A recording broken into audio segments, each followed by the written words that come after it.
state of our decline. More and more depravity. We're sinking deeper in this cavity.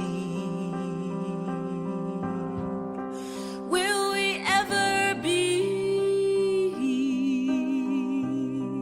the rainbow nation we have always hoped to be?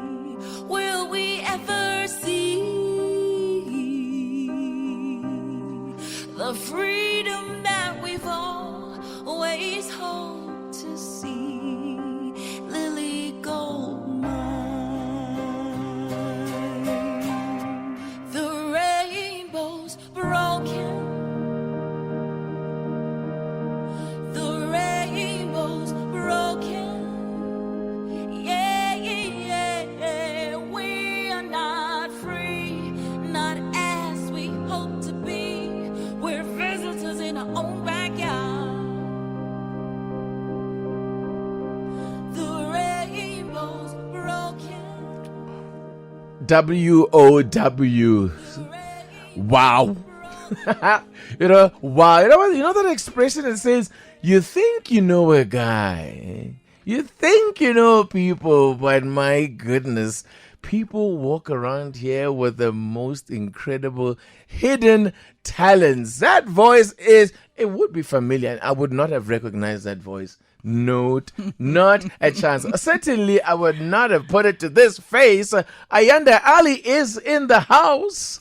Good morning. Good morning. Good morning. Welcome back home. Look, I am feeling so much nostalgia. I was have about to say, such how's a the sense deja of vu? homecoming. In deja vu, Morning. I walked around and then I just met a couple of former colleagues. Should I show myself to the studio or should I pretend I don't know where I'm going? Should I pretend to ask around? It is a beautiful, beautiful homecoming. I'm so happy to be here. Good morning. And then you went and sat on exactly the same chair you used to sit on. Exactly. And it feels like I'm going to turn around and say, La, and the way I would greet my former colleague Lawrence. It is so beautiful to be here. It is such a proud moment to see that Power is not only still standing, but still standing strong. It's and great still to have doing you. the things. It's Thank good you so to see much. you again. It's been a long, long time since we've seen you, and since even longer since we've last spoken. Because the last time that we spoke, and by the way, in case you're wondering about that piece of music you just heard, is Ayanda Allie. That is from her new album. Yeah, that's right. We the People. That's the name of the album. This is quite incredible. How did we end up here? I mean, when you left us here, you went and became one of them. Yeah. And you decided to become a government spokesperson. And now we are here.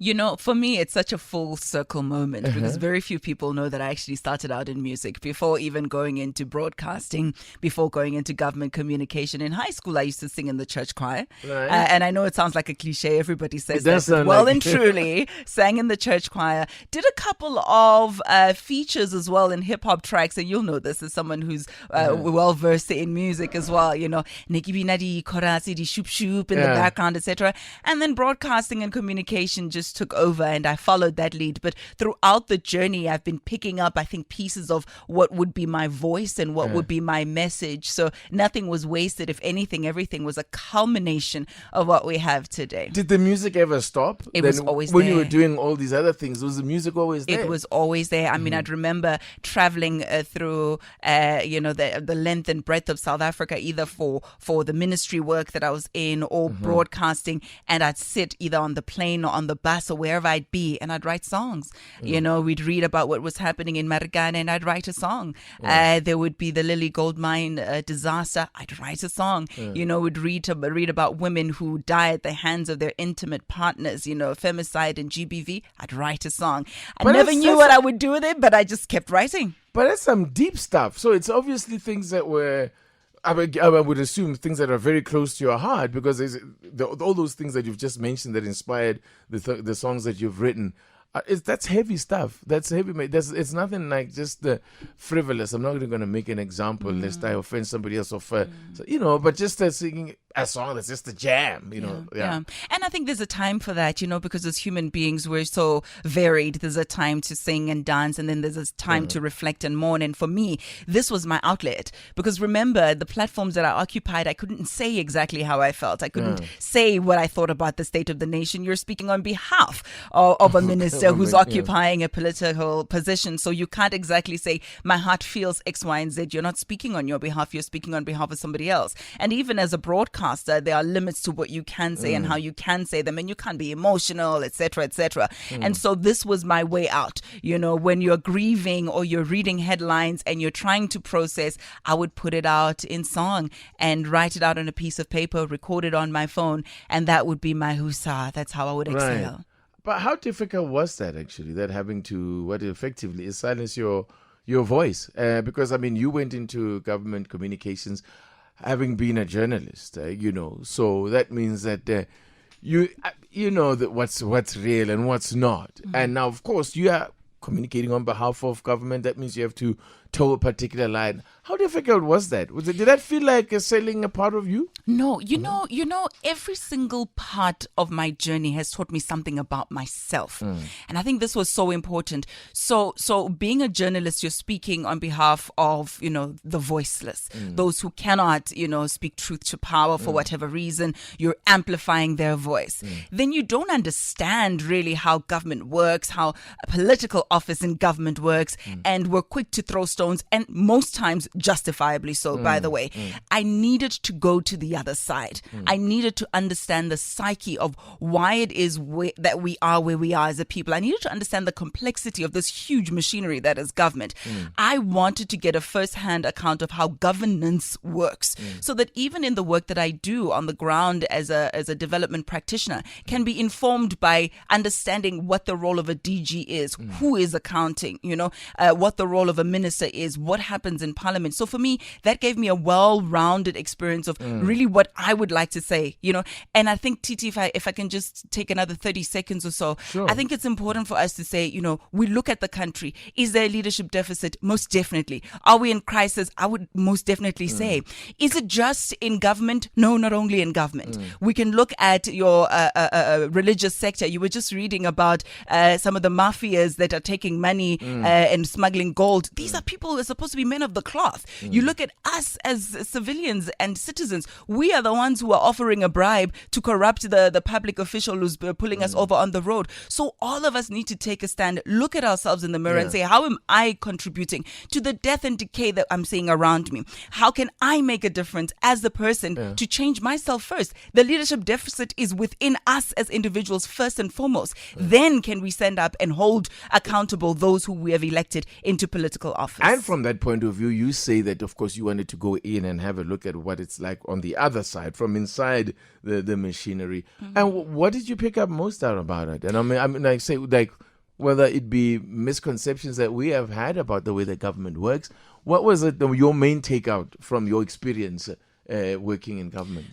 We use the word government like it is something out there in the ether that is not tangible, like it is something that is not comprised of human beings who have flesh and blood just like you and I. It is people that make a government. Civil servants who wake up every day to go to work. We have some of the most outstanding, hardworking, committed, dedicated people who work for government. I still believe that it is one of the greatest honor to be able to serve your country in that capacity. We've seen people who become whistleblowers. Of course, and I'm coming there. And we have people who are whistleblowers, who are watchmen in their different SOEs and where they are, and kudos to them.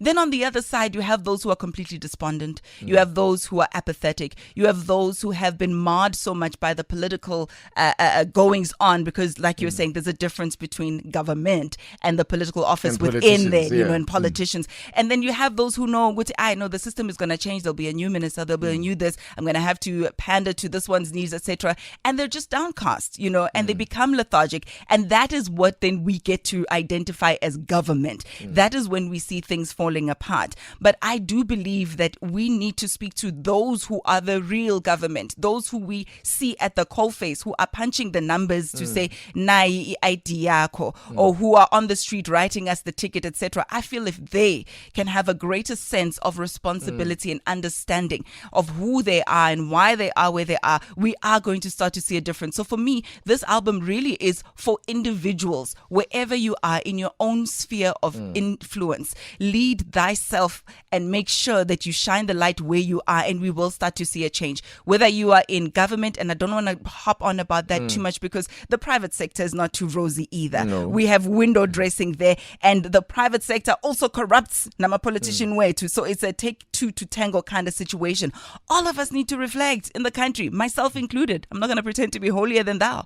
All of us need to reflect and say, how am I contributing positively towards this country? And then how am I holding truth, speaking truth to a power and holding those in authority to account, because we need all of that. So Do you only minister in song? I minister in song, I Because minister I think you in should be- poetry. I think You want me should to be call a standing up there. hallelujah? I think you are missing an anointing there that you got there, man. Yeah, that's you speak so passionately about what you speak up. The issues that you were saying, and you express yourself with so much passion.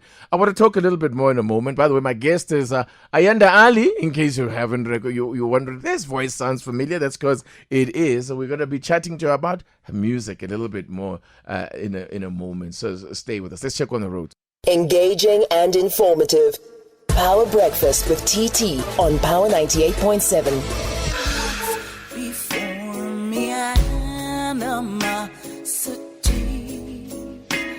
A brother killing another. Tell me, what is this I see? Young mothers and How does it, are you know, when people say they hate the sound of their own voice, that won't work if you're a singer. How does it feel? I see you do smile when you listen to it. I do because it's still very new and it's still very exciting. But at the same time, you hear your mistakes more. Are you serious? Yes, I've been You're trained still, to do that. critiquing it. Yes, if whether it's an interview or whatever it is, Yeah. I listen, and I've learned to overcome that issue of, I hate the sound of my voice. I now learn to listen as if I'm listening to somebody else, Right. because that's the only way you improve. And then Yeah. I'm just like, that pitch, girl. But I'm kinder to myself now, so I listen, but with love and critique. So now, tell us about the album, who you worked on with it. How long was this in the making? I mean, it's one thing to love music. It's quite another. And you say music's always been a part of your life, and you've never stopped doing it. It's quite another to decide to now go into studio. Listen, in 2017, I tried. I think I recorded one or two of the songs. And then I got distracted. We were traveling around with work, and, one gig led to another gig, etc. Music, man. I'll come back to it. Parked it for a couple of years. Still had this nagging feeling all the time. You just need to do it. Then when I left government and focused on my studies, finished my master's, started a second master's degree, and I was just like, you know what? I have a little bit of time in between my studies. Why not? Went into the studio thinking, let's just play around a couple of songs and then we'll see. And it just took off. I worked with this incredible producer, Goldsmith, who also produced Malay. Malay is an absolute gem, word, and just having them work alongside me. She was there as well? She was there. She was there as awesome. well, listening, and she's like, I like this, and I like that, and that was just such beautiful motivation. And just having people from across the continent really give their insight into how to make this work. Very low budget, shoestring, bootstrapping this thing, but it was beautiful because we all poured out our passion and our energy into it, and that's what we received. And so it was beautiful. And then when we were done with about 6 or 7 songs, I was like, I think I'm gonna release this. Wow. I think I might just do it this time. Fantastic. And here we are. And you're going to be doing some promotional work of it, to taking it on the road and stuff like that? Looking forward to take it on the road. Doing 1 or 2 of the performances on social media. You'll be able to get full details of where I will be and how I will be doing the marketing and the rollout. For now, the music is available on all major digital platforms. Please do take a listen. I love feedback. I love people engaging with it. Let me know what you think. Let me know how we can continue to grow together as I venture into this relatively new terrain that's a little familiar to me, but it's brand new because so much has changed. Now, Ayanda, I was completely shocked to see how young you are. My good, I'm not gonna mention your name. But I have no qualms. I'm 37 this year. That's not young. You are young. How's You're that a young? flabber. And listen, let me tell you why I say that. When I consider how much you've already done in your life. I've lived. You've had a full life already. I'm listening to me sounding like your life is over, but no, I've lived. I'm grateful. you've I'm squeezed so grateful. a lot into a very. Is that just I'm like grateful. you just keep? You're a go-getter. Is that how? Yeah. Or izinto And you're zithanda not. mina. You're I'm not about sure. to I'm not about to stop. constrain yourself to anything, and I think that is an admirable thing. The fact that you've done this, I think it takes a special type of guts. Thank you so much. You've Thank moved you. out of your comfort zone on so many occasions. You had a good thing going on TV. Absolutely. You came into the radio thing. You had a good thing going there. And I had a good thing going in government. You had a good thing going in Yeah. government. You left that. Yeah. You could have easily cruised for however many years as a Yeah. spokesperson. And now you've gone and challenged yourself.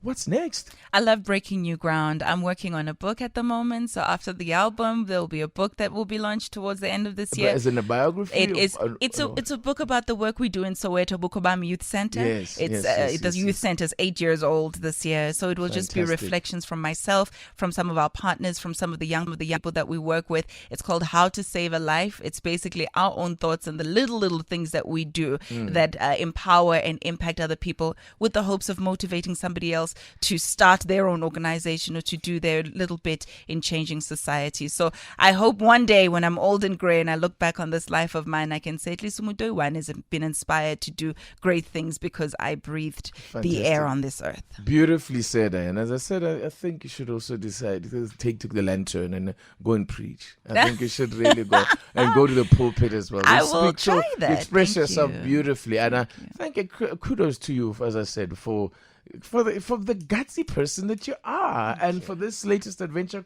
Congratulations on that. I wish you all the success with it, and whatever measure success is. I think putting it out there is already success enough. So thank you for coming in, and it's good to see you looking well, looking very good as always.